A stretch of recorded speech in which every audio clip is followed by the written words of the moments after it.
Praise the Lord. प्रभु यीशु मसीह के मीठे और जलाली नाम में फिर एक बार आप सभी को जय मसीह की। कैसे हैं आप सब? आशा करता हूं कि प्रभु में आप सब आनंदित हैं और खुश हैं। मेरे प्रियो, नया साल आ चुका है। 2022 में हमने प्रवेश किया है और मैं आशा करता हूं कि आप सभी बहुत ही आनंदित होंगे, उत्साहित होंगे और परमेश्वर की महिमा में बढ़ने के लिए, परमेश्वर की अनुग्रह को अनुभव करने के लिए आप और भी तैयार होंगे। मेरे प्रियो, पिछले साल हमने कई सारे भयानक परिस्थितियों को हमने हमारे भारत देश में देखा। कई सारे अनुभव को हमने पिछले साल हमने देखा। हम में से कई सारे लोग हैं जिन्होंने अपने परिवार के सदस्यों को, हमारे भाई बहनों को, दोस्तों को, माता पिताओं को, रिश्तेदारों को हमने खो दिया। कोरोना के कारण मृत्यु के गोद में कई सारे लोग चले गए। हालेलुया। लेकिन फिर भी परमेश्वर की अनुग्रह हमारे ऊपर है, हमारे परिवार पर है। आज भी हम जीवितों की गिनती में हैं और हमने 2022 एक नए वर्ष में हमने प्रवेश किया है, तो वो केवल परमेश्वर की महान अनुग्रह के द्वारा ही। मेरे प्रियो, मैं ये चाहता हूँ कि पिछले साल हमने किस प्रकार से हमारे जीवन को हमने बिताया। मैं आपसे ये कहना चाहता हूँ कि इस साल हम हमारे जीवन में बदलाव को लेकर आएंगे। ये बदलाव हमारे रहन सहनों में नहीं, ये बदलाव हमारी आत्मिकता में होना चाहिए। हालेलुया। हमारी आत्मिकता की दशा किस प्रकार से है? बाइबल कहता है कि हमारी चाल चलन पवित्र होनी चाहिए। पवित्र। हालेलुया। अब तक हमने पवित्र चाल चलन के द्वारा ही हम चल रहे थे, या अपवित्र चाल चलन हमारी थी? हमारी सोच, हमारे विचार, हमारी चाल चलन, क्या वो पवित्र थी या नहीं? प्रियो, वचन कहता है कि हमारे कार्य का, हमारे कामों का प्रतिफल ही हमें मिलेगा। अगर आज हम मृत्यु के घाट उतर जाते हैं या हमारी मृत्यु हो जाती है, तो आज हमारा जो प्रतिफल है वो हमें किस बेस पर हमें मिलेगा, किस आधारित हमें हमारा प्रतिफल मिलेगा? यानी हमारी क्रिया, हमारे काम। वचन कहता है मृत्यु के बाद हमारे साथ हमारा कुछ नहीं आता है, लेकिन हमारी क्रिया, हमारे काम, हमारा कर्म वो हमारे पीछे हो लेता है। प्रकाशित वाक्य में इस विषय को हम देख सकते हैं। हालेलुया। पाप की जीवन को हम पाप की जीवन को छोड़ पा रहे हैं? पाप की सोच विचार को क्या हम छोड़ पा रहे हैं? ये बहुत ही जरूरी है, क्योंकि वर्ष के बाद एक नया साल, नए साल के बाद एक नया साल, वर्ष के बाद एक नया वर्ष आता है। कुछ इसी रीति से हम न्यू ईयर को मनाते हैं, आगे बढ़ते हैं, और हमारी जो जीवन है वो हर वर्ष एक जैसा ही होता है। हालेलुया। लेकिन हम पाप को छोड़ नहीं पा रहे हैं।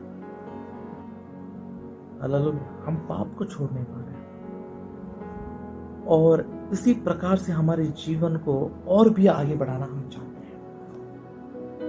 हालेलुया। और भी हम आगे इसी प्रकार से हम दौड़ना चाहते हैं।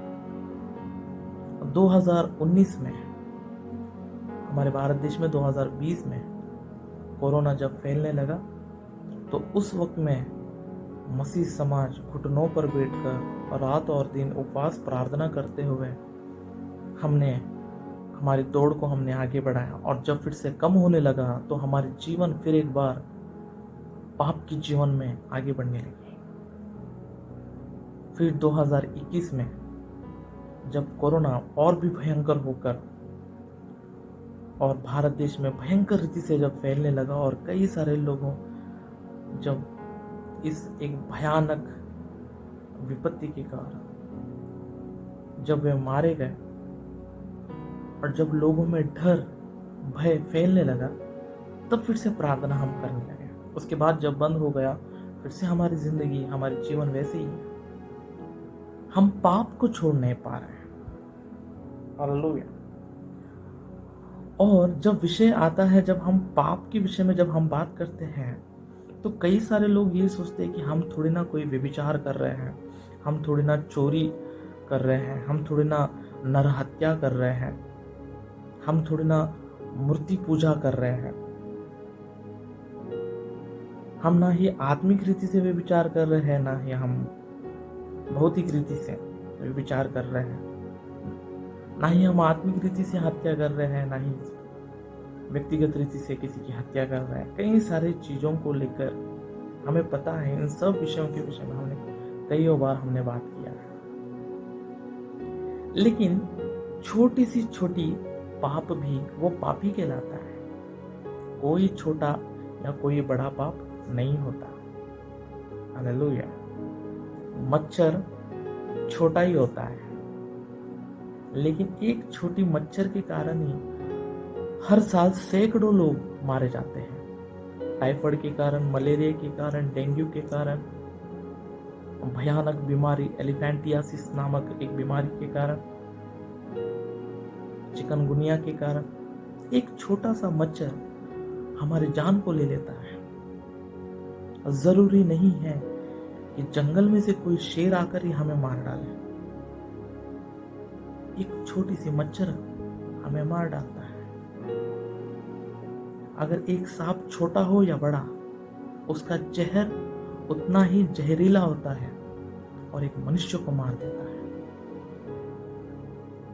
तो यहाँ पर यह बात उठती ही नहीं है कि ये छोटी पाप है या बड़ा पाप है। पाप तो पाप ही है, और वो पाप एक मनुष्य को नरक के अग्नि में डाल देता है। यह बहुत ही भयानक विषय है।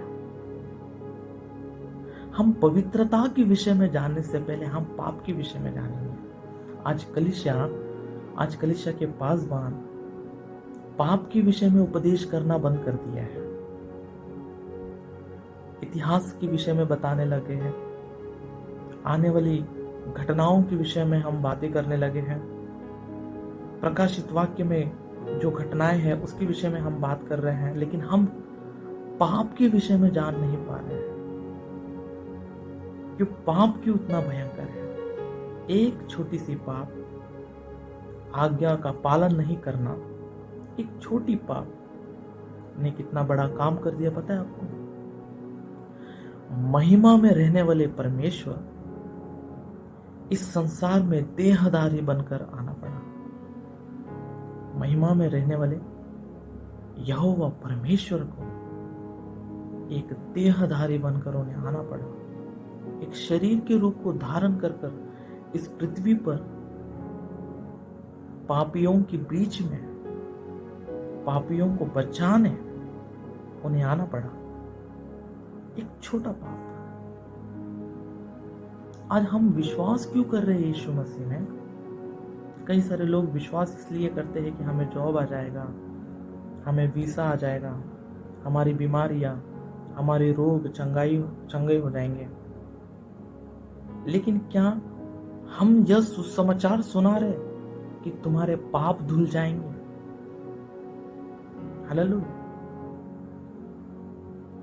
पाप से बचकर मोक्ष पाने के लिए, स्वर्ग राज्य जाने के लिए कई सारे लोगों ने मार्ग को ढूंढते ढूंढते कई सारे धर्म की खोज को कर लिया। हालेलुया। इसी विषय को हमने क्रिसमस के दिनों में भी हमने देखा था। पाप से बचकर मोक्ष पाने के लिए कई सारे लोगों ने प्रयत्न किया, मार्ग को ढूंढा। वो हर एक मार्ग एक धर्म बन गई है। लेकिन Christianity is not a religion, it's a वे।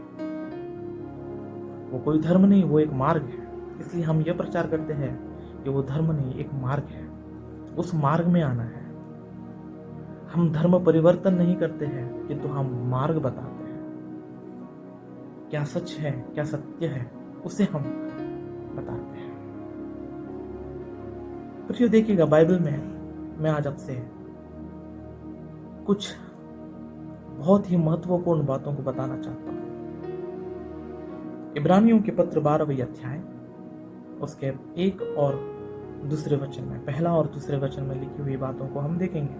इब्रानियों के पत्र 12वां अध्याय उसका 1 और 2 लिखा है, इस कारण क्योंकि गवाहों का ऐसा बड़ा बादल हमको घेरे हुए है, तो आओ हम हर एक रोकने वाली वस्तु और उलझाने वाले पाप को दूर करके उस दौड़ को जिसमें हमें दौड़ना है, धीरज से दौड़े और विश्वास के कर्ता और सिद्ध करने वाले यीशु की ओर ताकते रहे, जिसने उस आनंद के लिए जो उसके आगे धरा था, लज्जा की कुछ चिंता न करके क्रूस का दुख सहा और सिंहासन पर परमेश्वर के दाहिने जा बैठा। हालेलुया। इब्रानियों के पत्र 12वें अध्याय में भक्त पौलुस हमसे कहते हैं कि उलझाने वाले पाप को दूर करके, इंग्लिश बाइबल में लिखता है the sin that does easily, पाप जो बहुत हम आसानी से कर बैठते हैं। अगर हम हमारी भाषाओं में कहें तो कुछ इस प्रकार से होगा कि कुछ ऐसे पाप जो हमें कभी पाप लगा ही नहीं, जिस पाप में हम लगभग उलझ जाते हैं। हालेलुया। कुछ ऐसे पाप कभी हमें पाप लगा ही नहीं होगा कि यह पाप है, और इससे हमें बचना भी चाहिए, क्योंकि हमें यही लगता है कि हम तो कोई बड़े पाप नहीं कर रहे हैं। हमें ये पता है कि झूठ बोलना भी एक पाप ही है, ये हम सभी को पता है। लेकिन कुछ ऐसे पाप भी है जो हमें कभी लगा ही नहीं होगा कि ये एक्चुअली एक पाप है।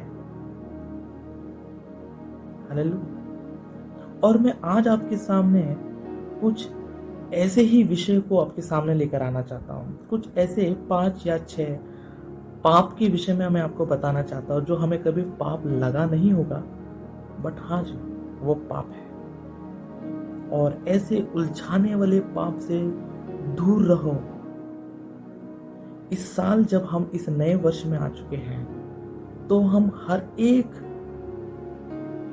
रोकने वाली वस्तुओं को, उलझाने वाले पाप को दूर करके हमारे विश्वास के कर्ता, सिद्ध करने वाले यीशु मसीह के और ताकते हुए हमारे सामने रखी गई दौड़ में हम दौड़ेंगे। हालेलुया। आइएगा, हम कुछ ऐसे पाप को देखेंगे, ऐसे कुछ उलझाने वाले पाप को देखेंगे जो हमें कभी पाप लगाएंगे। सबसे पहले हम देखेंगे शमूएल की किताब, पहले शमूएल की किताब 12वीं अध्याय उसके 23वें आयत।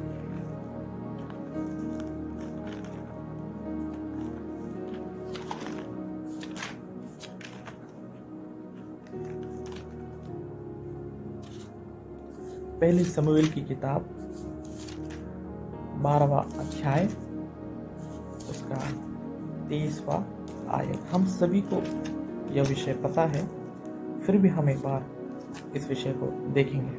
पहले शमूएल 12वीं अध्याय उसका 23वां आयत लिखा है, फिर यह मुझसे दूर हो कि मैं तुम्हारे लिए प्रार्थना करना छोड़कर यहोवा के विरुद्ध पापी ठहरूं। मैं तो तुम्हें अच्छा और सीधा मार्ग दिखाता रहूंगा। केवल इतना हो कि तुम यहोवा का भय मानो और सच्चाई से अपने संपूर्ण हृदय के साथ उसकी उपासना करो, क्योंकि यह तो सोचो कि तुम्हारे लिए कैसे बड़े बड़े काम किए हैं। हालेलुया।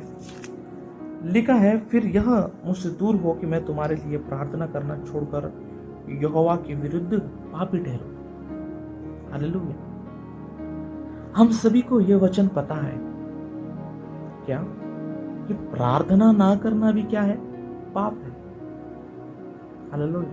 प्रार्थना ना करना भी एक पाप है। और मैं आपसे यह पूछना चाहूंगा कि हम में से आज ऐसे कितने हैं जो निरंतर प्रार्थना करते हैं, भले ही हम दानियल की तरह नहीं होंगे जो 3 वक्त प्रार्थना करता होगा, बट हम प्रार्थना करते ही कितने हैं? प्रार्थना नहीं करना, ना करना भी एक पाप ही है। और जब हम प्रार्थना के विषय में आते हैं तो प्रार्थना की ज्ञान होना भी बहुत जरूरी है प्रियो। कुछ लोगों को प्रार्थना करना एक बहुत बड़े टास्क के समान मानते हैं। हालेलुया। हम कलीसियाओं में देखते हैं, हम किसी से कहे कि शुरुआत की प्रार्थना करना, शुरुआत की प्रार्थना ही 30 मिनट की 40 मिनट की करते हैं। यानी संदर्भ के अनुसार प्रार्थना भी करना कई सारे लोगों को आता नहीं है। हालेलुया। किसी से हम कहे कि हमें यात्रा के लिए निकलना है, सफर करना है और एक छोटी सी प्रार्थना करना, तो वो भी 15-20 मिनट की करने लगते हैं। अन्य जातियों की तरह प्रार्थना में पगबग नहीं करना है, हमें विस्तार की प्रार्थना नहीं करना है। हालेलुया। लेकिन प्रार्थना का ज्ञान होना भी जरूरी है। हालेलुया।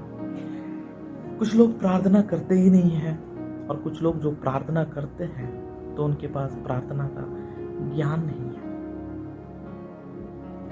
कुछ लोगों को प्रार्थना करना आता नहीं है, फिर भी वो प्रार्थना करते हैं। प्रभु का धन्यवाद हो ऐसे लोगों के लिए। लेकिन बाइबल कहता है पवित्र आत्मा जब हमें सिखाता है, जब हमारे अंदर आता है, तो वो ही आए भर भर कर हमें प्रार्थना सिखाता भी है, वो प्रार्थना करवाता है। हालेलुया। कुछ लोग जब प्रार्थना करते हैं तो उन्हें देखकर कुछ लोग हंसते भी हैं। ये प्रार्थना कैसा कर रहा है, कैसा नहीं कर रहा है, हंसते भी है। हालेलुया। कई सारे लोग तो प्रार्थना करेंगे नहीं, लेकिन प्रार्थना करने वालों को देखकर हंसते हैं, कैसा प्रार्थना करना है। प्रियो, याद रखिएगा, आप किसी भी भाषाओं में प्रार्थना कर सकते हैं, और ये प्रार्थना हम मनुष्यों के लिए नहीं, हम प्रार्थना परमेश्वर से कर रहे हैं, विनती हम परमेश्वर से कर रहे हैं। इसमें कोई हंसने वाली बात नहीं है। प्रार्थना करने वालों को देखकर हंसना नहीं है, उनकी मजाक नहीं उड़ाना है। कई सारे लोग सोचते हैं कि मैं कलीसिया में 2-3 घंटा प्रार्थना करता हूँ, निरंतर 1-1.5 घंटा में प्रार्थना करता ही रहता हूँ। प्रभु यीशु मसीह को ढोंगी प्रजा की जरूरत नहीं है। हालेलुया। यीशु मसीह को ढोंगी मसीह लोगों की जरूरत नहीं है। नाटक करने वाले मसीह लोग परमेश्वर को नहीं चाहिए। एक सीधा प्रश्न मैं आपसे पूछना चाहता हूं, जो लोग कलीसिया में 1.5 या 2 घंटा निरंतर प्रार्थना करते हैं, क्या वो अपने कमरे में, अपने घर में, अपने कमरे में क्या व्यक्तिगत रीति से, उसी रीति से घुटने टिकाकर, क्या वो 2 घंटे व्यक्तिगत रीति से प्रार्थना करने के अनुभव में है? नहीं होते हैं। क्यों? क्योंकि उन्हें नींद आने लगती है, उन्हें भिन्न प्रकार के आवाजें आने लगती है, उनका जो कंसंट्रेशन है वो बिगड़ जाता है, प्रार्थना में नहीं रहता है, प्रार्थना करते यहाँ वहां देखते रहते हैं। कब? कमरे में व्यक्तिगत रीति से जब प्रार्थना करते हैं तो उनकी परिस्थिति इस प्रकार से है। लेकिन जब कलीसिया में रहते हैं, जब उन्हें कहते हैं कि 15 मिनट की प्रार्थना करना है, या 10 मिनट की, 5 मिनट की प्रार्थना करना है, वहां पर 1.5-2 घंटे की प्रार्थना करते हैं। क्यों? किसे दिखाने के लिए, किसे प्रसन्न करने के लिए, मनुष्यों के या परमेश्वर को? अगर आप कलीसिया में 2 घंटे की प्रार्थना कर सकते हो घुटने टिकाकर, तो व्यक्तिगत रीति से हमें कितने घंटे बैठकर प्रार्थना करना चाहिए प्रियो? क्या हमने कभी ये सोचा है? कुछ लोग तो प्रार्थना भी नहीं करते हैं, और ये भी एक पाप ही है, पाप है। प्रार्थना ना करना भी एक पाप है, पाप भी ही ठहरोगे। इस नए साल में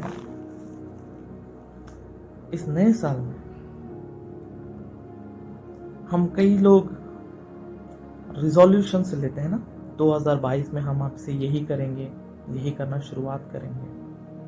कई सारे लोग ये भी सोचते हैं कि मैं अभी से निरंतर प्रार्थना करूंगा, और प्रार्थना की तो जीवन हमारे अंदर कभी नहीं आएगी।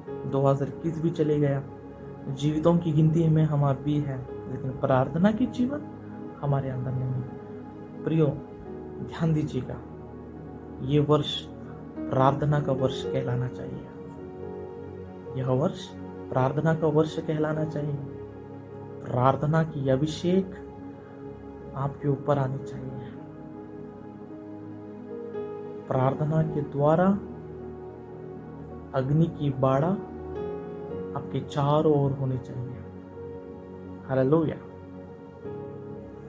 दूसरे पाप के विषय में जब हम देखते हैं, जो उलझाने वाली पाप है, वो जो कि बहुत ही सिंपल हमें लगता है, वो भजन संहिता 14वां अध्याय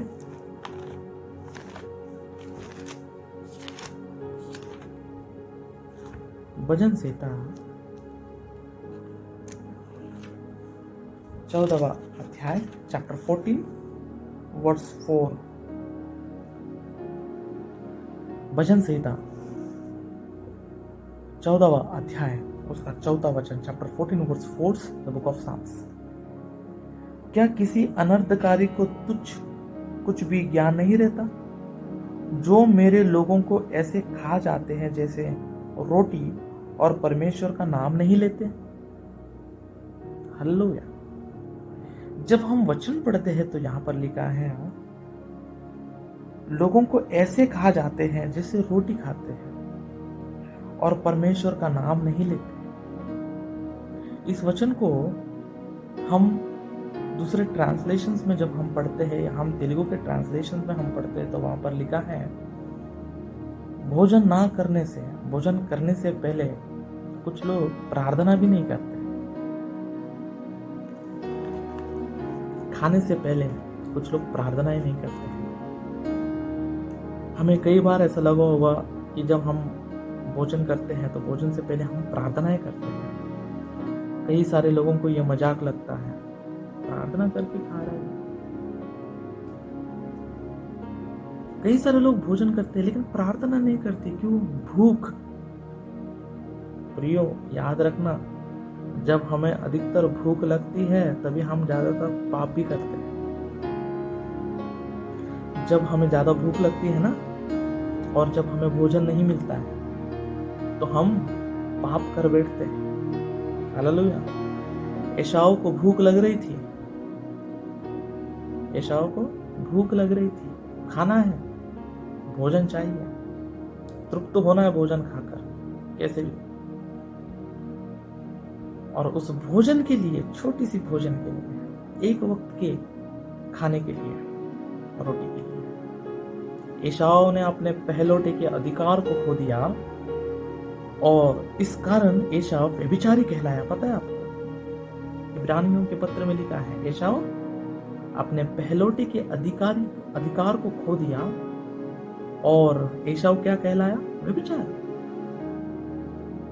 हमें जब भूख लगती है, बिना आगे पीछे सोचे, बिना प्रार्थना किए, जो मिला वो हम खाने लग जाते हैं। पहले तृप्त हो जाओ, प्रार्थना बात की बात है, कर लेंगे प्रार्थना। इसलिए कलीसिया में संडे के दिन जब हम वचन प्रचार करते हैं ना, पासवान जब वचन प्रचार करते हैं, लोगों का ध्यान पूरा घड़ी की ओर रहती है। टाइम क्या हो रही है? 1 बज रहा है, 2 बज रहा है, भूख लग रही है, कब छोड़ेगा? भोजन से पहले भोजन, भूख। हालेलुया। इस प्रकार से भोजन से पहले हम प्रार्थना नहीं करते हैं। हर एक वस्तु, हर एक खाने की वस्तु पवित्र ठहरती है परमेश्वर के वचन के द्वारा और प्रार्थना के द्वारा। हर एक वस्तु, भक्त पौलुस कहते हैं, वो हर एक वस्तु, वो हर एक भोजन पवित्र ठहरेगा, और वचन के कारण और प्रार्थना के द्वारा, परमेश्वर के नाम लेने से, प्रार्थना करने से वो पवित्र ठहरता है। तो मेरे प्रियो, हम में से ऐसे कितने हैं जो भोजन से पहले प्रार्थना नहीं करते हैं? शायद सैकड़ों हो सकते हैं, क्योंकि हम में से कई सारे लोगों को पता ही नहीं है कि भोजन से पहले प्रार्थना ना करना भी एक पाप है। और मैं ये आशा करूंगा कि इस वर्ष में हम इस ऐसे उलझाने वाले पाप में हम कभी नहीं आए। हालेलुया। आइएगा हम तीसरे उलझाने वाले पाप की ओर देखेंगे। मत्ती सुसमाचार 5वीं अध्याय उसका 22वां वचन।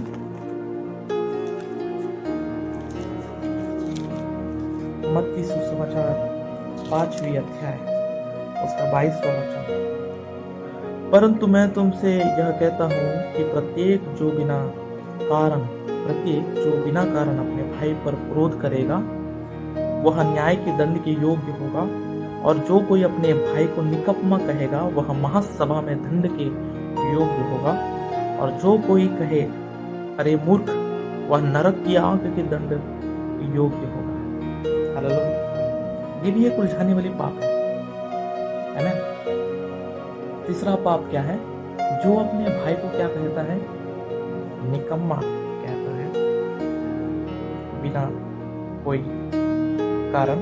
जो अपने भाई पर क्रोध करता है बिना कोई कारण, जो अपने भाई को निकम्मा कहता है, जो अपने भाई को अरे मूर्ख कहता है। भाई यानी केवल भौतिक रीति से, व्यक्तिगत रीति से जो आपके घर में भाई है, मैं उनके विषय में बात नहीं कर रहा हूँ। मसीह के लहू में धुले हुए वो हर कोई आपका भाई है, आपकी बहन है। हालेलुया। और हम में से ऐसे कई हैं जो अपने भाइयों को मूर्ख कहते हैं। अरे मूर्ख, अरे निकम्मा कहते हैं। हम सब कहते हैं ना, कहीं ना कहीं एक बार तो हम ये बातों को कहते हैं। हम मस्ती मजाक में भी कुछ इस प्रकार से कहते हैं, अरे वेस्ट है ये कोई काम का नहीं है, इससे कुछ नहीं हो सकता, ये जिंदगी भर ऐसे ही रहेगा, एक नंबर का निकम्मा है, मूर्ख है, कमाता नहीं है, ऐसा ही रहेगा जिंदगी भर ऐसे ही। मूर्ख है, निकम्मा है, वेस्ट है, वेस्ट फेलो। मस्ती मजाक में भी कहते हैं, सीरियसली भी कहते हैं, कई सारे कारण के द्वारा भी हम कहते हैं इन बातों को, है ना? कह देते हैं, 2-3 महीने के बाद क्षमापन भी मांगते हैं ना, क्षमा भी मांगते हैं, माफ कर दे भाई, गलती हो गई। उसके बाद फिर से इसी चीज को फिर से दोहराएंगे कुछ दिनों के बाद, माफ कर दे भाई, गलती हो गई, मैंने ऐसा बोल दिया, मैंने वैसा बोल दिया। मेरे प्रियो, आज का वचन मैं अपनी ओर से नहीं कह रहा हूं, मैं कोई भी बातें मैं अपनी ओर से नहीं कह रहा हूं। ये वचन में लिखी हुई सत्य है, और वहां पर बहुत ही क्लियरली लिखा है, अगर जो कोई भी प्रत्येक जन बिना कारण अपने भाई को निकम्मा कहता है, अरे मूर्ख कहता है, अपनी बातों से उनके हृदय पर घाव करता है, व्यक्तिगत रीति से दोष लगाता है, निकम्मा कहता है, मूर्ख कहता है, वो नरक के, अग्नि के और महासभा के बीच में दंड के योग्य है। अगर आप ऐसे पाप में उलझे हुए हो तो इस उलझाने वाले पाप से बाहर निकलो। ये पवित्र आत्मा की बात है, पवित्र आत्मा की अगुवाई से लिखी गई बाइबल में लिखी हुई बातें हैं। व्यक्तिगत रीति से मैं नहीं कह रहा, बाइबल में लिखी हुई बात है। अगर आपके अंदर अपने भाइयों को, अपने बहनों को तो कुछ नहीं कर सकता, तो निकम्मा है, तुझसे कुछ नहीं बनेगा, तो वेस्ट फेलो है। कई सारे लोग कहते हैं, व्यक्तिगत रीति से हम सभी को पता है कौन कहता है और कौन नहीं कहता है। प्रियो, याद रखिएगा, अगर इस नए वर्ष में भी हम ऐसे ही उलझाने वाले पाप को आगे बढ़ाते रहेंगे तो वो पाप हमें उलझा देती है। हमें कभी पता भी नहीं लगेगा कि ये पाप है, लेकिन हम पाप के वारिस बनते जा रहे हैं। हमें पाप के विषय में संपूर्ण ज्ञान होना जरूरी है, पाप कितना भयंकर है, और ऐसी उलझाने वाले पाप से दूर रहते हुए आगे बढ़ना है। हालेलुया। आइए हम चौथे पाप के विषय में देखेंगे। याकूब की पत्र 4 अध्याय उसका 17वां वचन।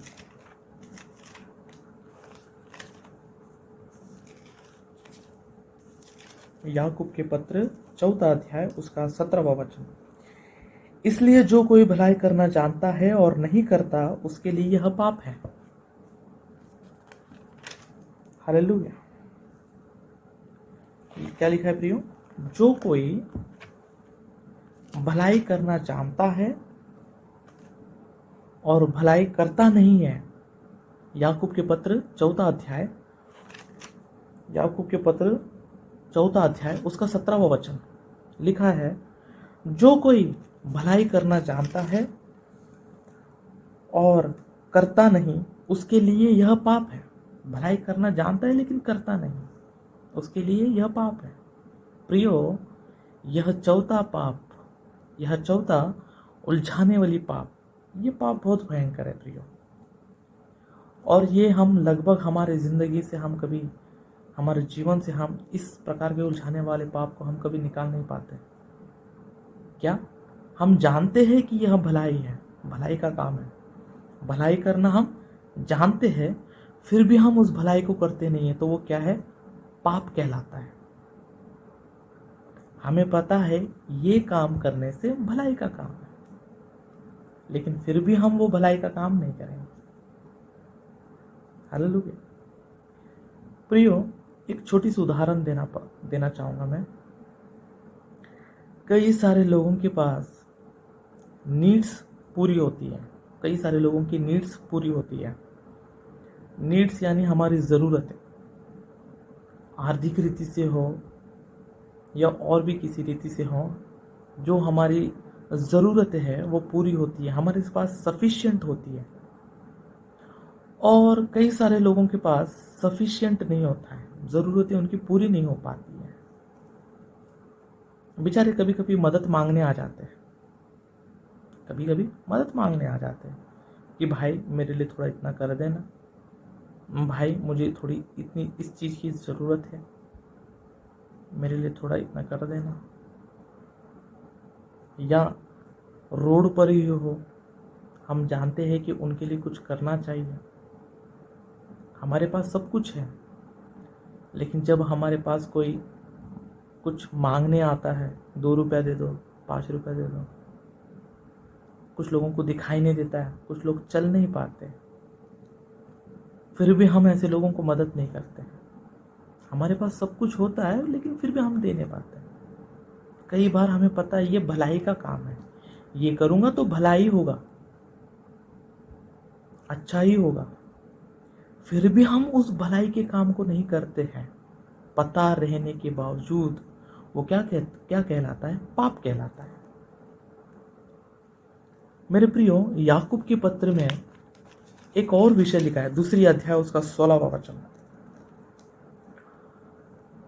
याकूब के पत्र 2 अध्याय उसका 16वां वचन लिखा है, और तुम में से कोई उनसे कहे शांति। मैं 15 से पढ़ रहा हूं, आप ध्यानपूर्वक देखिएगा। यदि कोई भाई या बहन अपर्याप्त कपड़े पहने हो और उन्हें प्रतिदिन भोजन की घटी हो।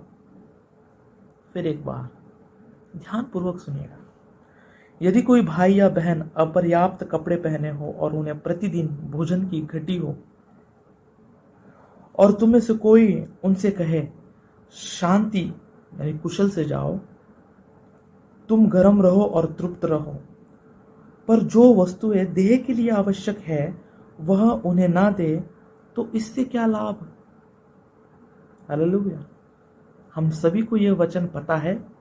मैं आशा करता हूं कि यह वचन आपके दिल और दिमाग में सचमुच में गया होगा और आपने इसे ग्रहण भी किया होगा। प्रियो, लिखा है, कोई आता है हमारे पास, उसके पास अपर्याप्त कपड़े हैं, ढंग से पहनने के लिए कपड़े नहीं है, प्रतिदिन खाने के लिए घटी है, वो आपके पास आकर मदद मांग रहा है, पूछ रहा है आपसे थोड़ा मदद कर दो। आप उसे क्या कर रहे हो?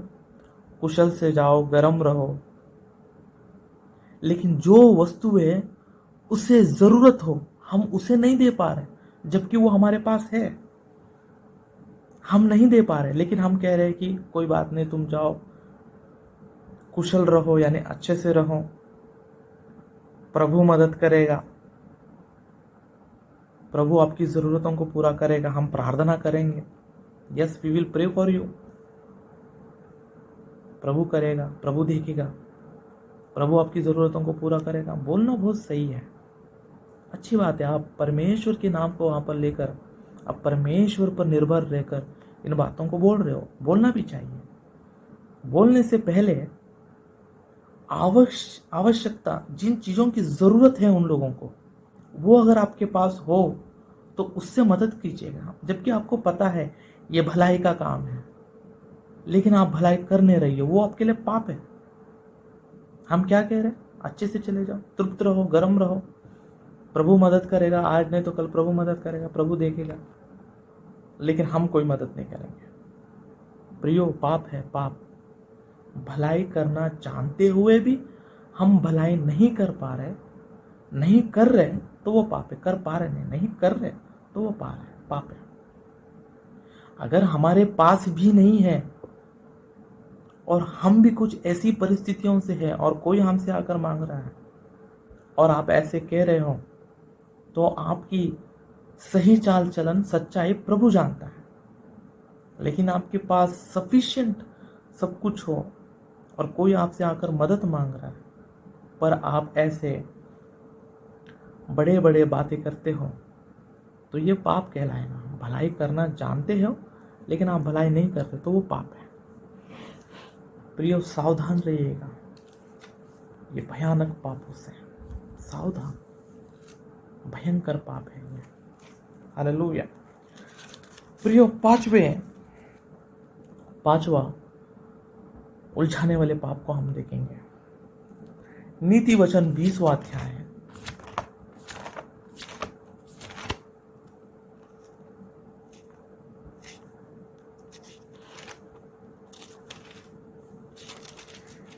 नीति वचन 20वां अध्याय, उसका 25वें वचन को हम पढ़ेंगे।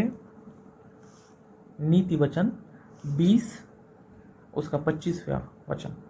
जो मनुष्य बिना विचार किसी वस्तु को पवित्र ठहराए, उसके लिए यह फंदा है, और जो मन्नत मानकर पूछताछ करने लगे। प्रियो, मन्नत मांगना, मन्नत मानना। कुछ लोग मन्नत मांगते हैं ना, कि मेरे जीवन में अगर मुझे एक अच्छी भागस्वामी मिल जाती है ना, भाग्य लक्ष्मी, भाग्य स्वामी मिल जाता है, मिल जाती है, एक अच्छी पत्नी, एक अच्छी पति मिल जाता है, तो मैं ज़रूर परमेश्वर के लिए कुछ ना कुछ करूँगा या करूँगी। मैं अच्छे मार्क्स से पास हो जाऊँगी, या मुझे जॉब मिल जाएगा, या तो हमारे घर की ये परिस्थिति थोड़ी दूर हो जाएगी, मेरा बिजनेस फिर से डेवलप होने लगेगा, यानी जब मेरे बिजनेस में मुझे लाभ मिलने लगेगा तो मैं प्रभु के लिए ये करूँगा, मैं लोगों के लिए ये करूँगा, मैं परमेश्वर के सामने यह मन्नत मांगता हूँ, मन्नत मानती हूँ। कई सारे लोग करते हैं, हर साल करते हैं। और मुझे ऐसा लगता है 2022 आज 1 तारीख है, 2022 जनवरी 1 तारीख है, तो रात में 31 के रात में कई सारे लोगों ने 2022 का रिजोल्यूशन लिया होगा कि मैं 2022 में प्रार्थना की जीवन को स्टार्ट करूँगा, प्रार्थना को शुरुआत करूँगा, प्रतिदिन बाइबल पढ़ूँगा। मन्नत मांगते हैं, मैं ये करूँगा, मैं प्रभु के लिए ये करूँगा, अगर नए वर्ष में मुझे जॉब मिल जाता है, मेरी विवाह हो जाती है, तो मैं प्रभु के लिए ये करूँगा, या मैं चर्च के लिए ये करूँगा, कलीसिया के लिए ये करूँगा। कई सारे लोग मन्नत मांगते हैं, है ना। मेरी संतान मुझे चाहिए, मुझे संतान मिल जाती है, मैं संतान प्राप्त करता हूँ तो मैं परमेश्वर के लिए, कलीसिया के लिए, पासबान के लिए मैं फलाना करूँगा, लेकिन करते नहीं है। वो समय जब आ जाता है तो हम सब कुछ भूल जाते। क्यों? खुशी में रहते हैं, आनंद में रहते हैं। खुशियों में रहते हैं तो हम सब कुछ भूल जाते हैं। फिर एक बार वो मन्नत हमें याद आती है, कब? जब फिर एक बार हम ऐसी कुछ परिस्थिति में उलझ जाते हैं, फंस जाते हैं, तब। हालेलुया। तब फिर एक बार हमें वो मन्नत याद आती है। फिर हम प्रार्थना करते, प्रभु मुझे क्षमा करो, मैंने उस वक्त में ऐसा सोचा लेकिन मैंने ऐसा किया नहीं, लेकिन इस बार ज़रूर अच्छा जॉब आ जाए, वो जॉब नहीं, इस बार एक अच्छा जॉब, गवर्नमेंट जॉब आ जाए, इस बार पक्का पक्का मैं करूँगा। प्रियो, मैं कोई मसीह लोगों को नीचा करके बोलना नहीं चाहता हूँ, बट जब हम हमारे अन्य जातियों में भाई बहनों को जब हम देखते हैं, उनकी भक्ति हो या उनकी भलाई के काम हो या उनके मन्नत मांगना हो, अगर उन्होंने ऐसे कुछ डिसीजन लिया तो डेफिनेट 100% वो कर ही बताते हैं। उनकी भक्ति, उनकी श्रद्धा उतना ही परफेक्ट होता है। जिस चीज़ को वो मानते हैं वो उतने परफेक्ट रीति से करते हैं। अगर उन्होंने मन्नत मांगा है तो वो मन्नत भी उसी प्रकार से वो पूरा करते हैं। भले उनको 1000 स्टेप्स के मंदिर चढ़ना हो तो वो भी चढ़कर वो ऐसे जाएंगे। घुटने पर चढ़कर कुछ लोग चले जाते हैं, नंगे पैर वो कई सारे दूर तक चले जाते हैं, कई सारे मन्नत वो मांगते हैं तो उसे पूरा करते हैं। लेकिन मसीह समाज में कई सारे विश्वासी प्रभु के लिए कुछ करना चाहते हैं, प्रभु के लिए प्रभु से कहते हैं, प्रभु मैं प्रार्थना करता हूँ, प्रभु ये करना चाहता हूँ, वो करना चाहता हूँ, लेकिन करते नहीं है। क्यों?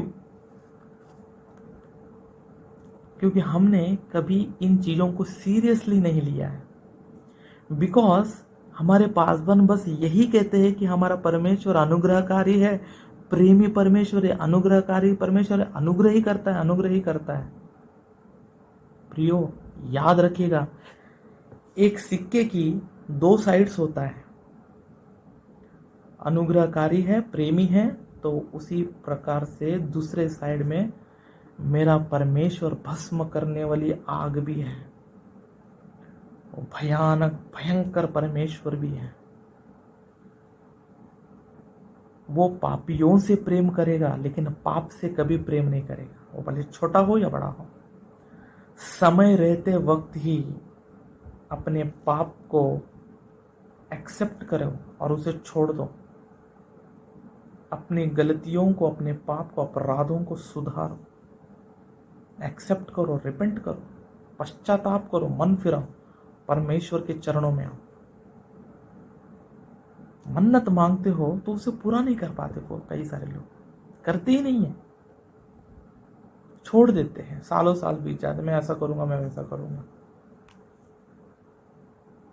वो पासवान हो, मैं हो या आप लोग हो, कई सारे लोग, ऐसा नहीं है कि हमने कभी ऐसा नहीं किया, हमने भी कई बार मन्नत मांगते हैं, करते नहीं है। बट जब सत्य हमारे पास आती है, जब वो सत्य हमारी आंखों को खोल देती है, हमारे माइंड को खोल देती है, हमारे मनोनेत्रों को खोल देती है, तो सावधान, उसके आगे सतर्क रहना, सावधान रहना, ऐसे पाप करने से बचे रहना। उलझाने वाले पाप में फंसने से अच्छा उसे दूर करते हुए विश्वास की कर्ता यीशु मसीह पर, यीशु मसीह को देखते हुए आगे बढ़ो। उलझाने वाले पाप को पहचानो, शैतान की युक्तियों को पहचानो और दूर करो इन चीजों को। हालेलुया। देखिएगा सबोपदेशक की पुस्तक में भी क्या लिखा है।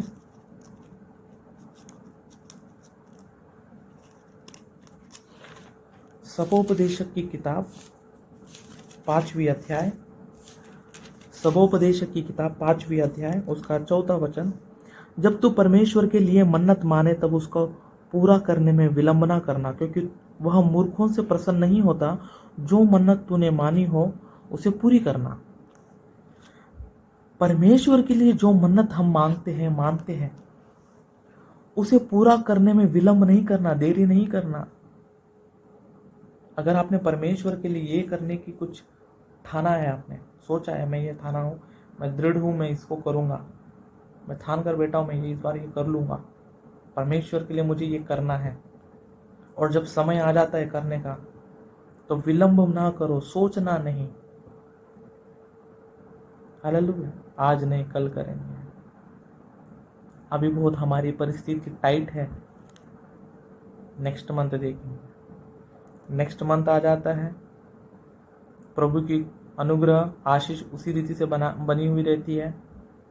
हम हमारे नीड्स को पूरी रीति से पूरा कर लेते हैं, और जब फिर से परमेश्वर को देने के लिए बारी आ जाती है, परमेश्वर के मंदिर के लिए, प्रभु के लिए कुछ करने की जब बारी आ जाती है, तो फिर एक बार पासवान के पास जाकर प्रार्थना करवाते, प्रभु पासवान जी हमारे लिए प्रार्थना करना, हमारी परिस्थिति बहुत भयंकर है, हम प्रभु के लिए, परमेश्वर के लिए तक कुछ नहीं कर पा रहे हैं। आशीष लेते भी है, लेकिन आशीषित बन नहीं पाते। मन्नत मानते हैं तो उसे पूरा करने में विलंब नहीं करो। ये कुछ ऐसे पाप है जो हमें पता भी नहीं है कि ये कोई बड़ा पाप होगा, क्योंकि बहुत लाइटली लेते, easily, the sin that does easily, उलझाने वाली पाप। हालेलुया। ऐसे पाप से दूर रहो, ऐसे पापों से दूर रहो। मेरे प्रियो, आज हमने कुछ 5 प्रकार के पाप के विषय में देखा। हमने आज कुछ 5 प्रकार के उलझाने वाले पाप को देखा, और भी ऐसे कई सारे उलझाने वाली पाप हैं। जिस प्रकार से नीति वचन 14वां अध्याय उसके 21वें आयत में लिखा है, जो अपने पड़ोसी को तुच्छ जानता है वो भी पाप करता है। हालेलुया। नीति वचन 14वां अध्याय उसके 21वें वचन में लिखा है, जो अपने पड़ोसी को तुच्छ जानता है। हम कभी हमारे पड़ोसी से, या हम किसी एक दूसरे भाई से या बहन से हमने कभी बात नहीं किया होगा, व्यक्तिगत रीति से हमने उन्हें कभी मिला नहीं होगा, व्यक्तिगत रीति से उनको कभी जाना नहीं होगा, कभी मिले नहीं, कभी बात नहीं किया, फिर भी हम उनको तुच्छ जानते हैं, द्वेष करते हैं, उनके विषय में गलत गलत बातें बोलते हैं, गंदी बात बोलते हैं, गलत सोच, गलत विचार रखते हैं, बिन मतलब में द्वेष करने लग जाते हैं। हालेलुया। ये भी एक पाप है। हालेलुया। बिना कारण धर्मियों के बैरी, बिना कारण धर्मियों को द्वेष करने वाले, बिना कारण धर्मियों को द्वेष करने वाले या धर्मियों के बैरी, वे दोषी ठहरेंगे। भजन संहिता 34वें अध्याय उसके 21वें आयत में लिखी हुई बात है। बिना कोई कारण धर्मियों पर द्वेष करते हैं, द्वेष लगाते हैं, दोष लगाते हैं, द्वेष करते हैं, पसंद नहीं करते हैं, अच्छा नहीं लगता। कभी ना जान ना पहचान, हमने कभी बात भी नहीं किया, फिर भी वो मुझे पसंद नहीं है, मुझे उसका एटीट्यूड अच्छा नहीं लगा, मुझे उसकी बातें कुछ अच्छी नहीं लगी, वो ऐसा लगता है, वो ऐसा दिखता है, वो ऐसा रहता है, मुझे पसंद नहीं हो, मुझे उससे बात ही नहीं करना। क्यों द्वेष? कुछ लोग सच कहते, सत्य बताते हैं, कुछ लोग मीठी मीठी बातें करते तो बहुत अच्छा लगता है। वचन के अलावा बाकी सब बात करेंगे, संसार की हर एक इतिहास सब चीज़ों के विषय में बात करेंगे, वो बहुत मीठा लगता है हमें। लेकिन कोई सच्चाई को बता रहे, सत्य को बता रहे, वचन को निकाल कर बता रहे कि ये गलत है, वो ये पाप है, उस पर दोष लगाएंगे, उस पर द्वेष करेंगे, उससे द्वेष करेंगे, उसे पसंद नहीं करेंगे। क्यों? क्या ये एक पाप नहीं है? पाप है। बिना कोई कारण पड़ोसी को तुच्छ जानना, धर्मियों को द्वेष करना, उनकी बैरी बनना एक पाप है। बचे हुए रहना ऐसे उलझाने वाले पाप से।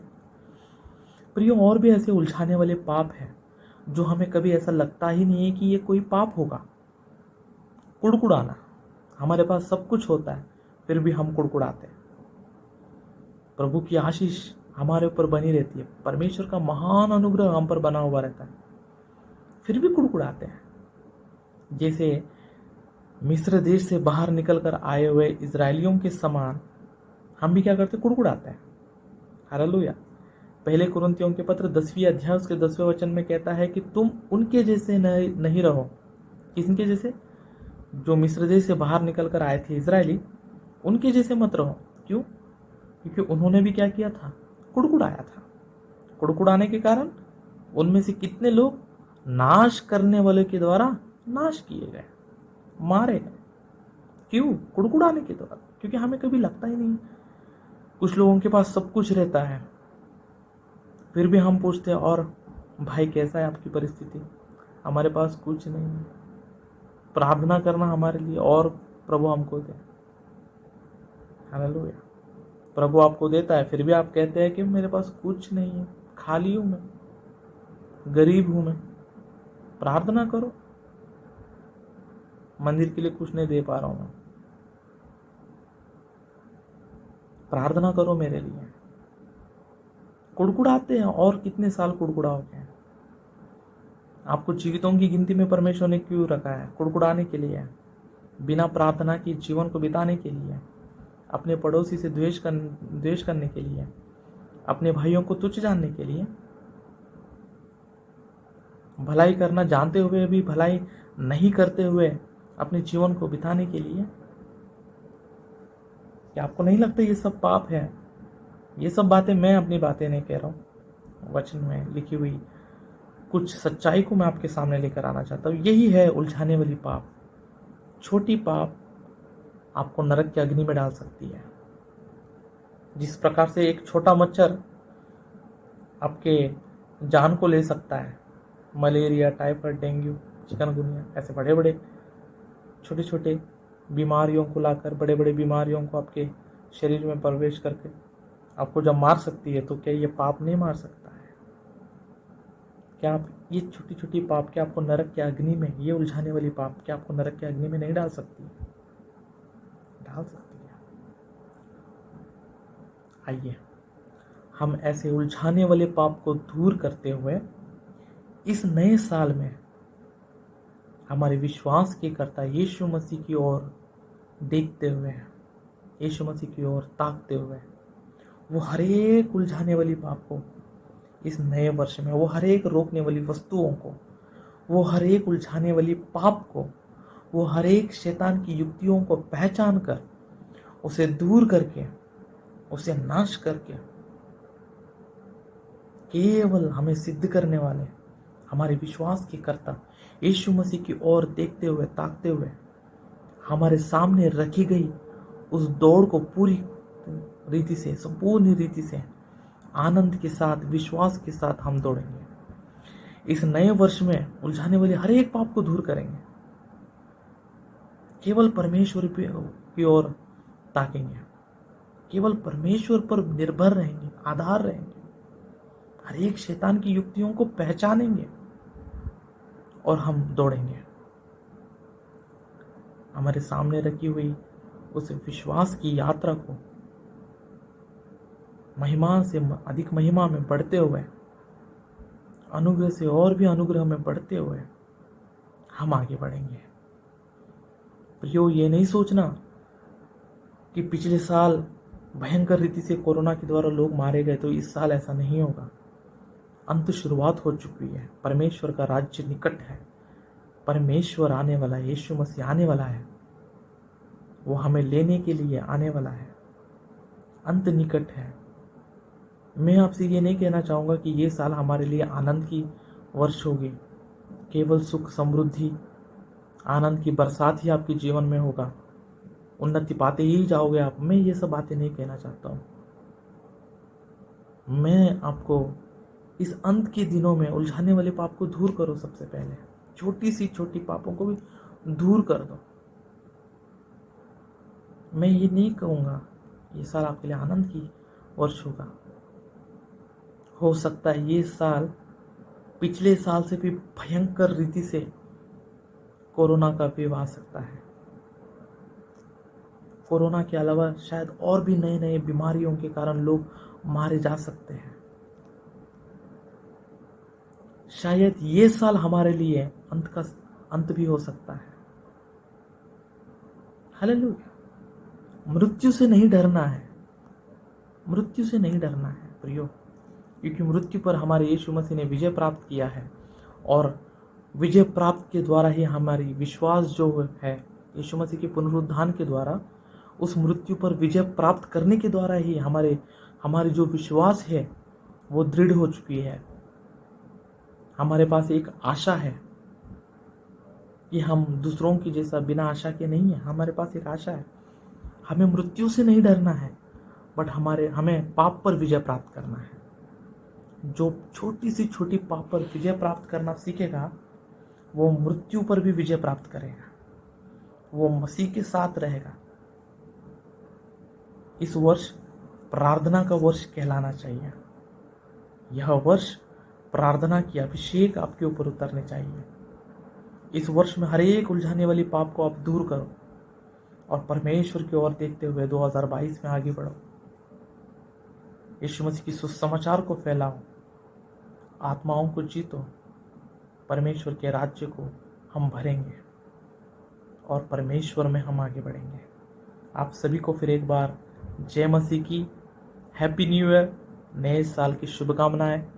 सभी खुश रहिएगा और प्रार्थना में आगे बढ़िएगा। वचन की गहराई को समझकर ग्रहण कर सर्व सत्य में पवित्र आत्मा की सहायता से यीशु मसीह की ओर आगे देखते हुए ताकते हुए हम सभी आगे बढ़ेंगे। प्रभु आप सभी को बहुतायत से आशीषित करें। आइए हम छोटी सी प्रार्थना करें।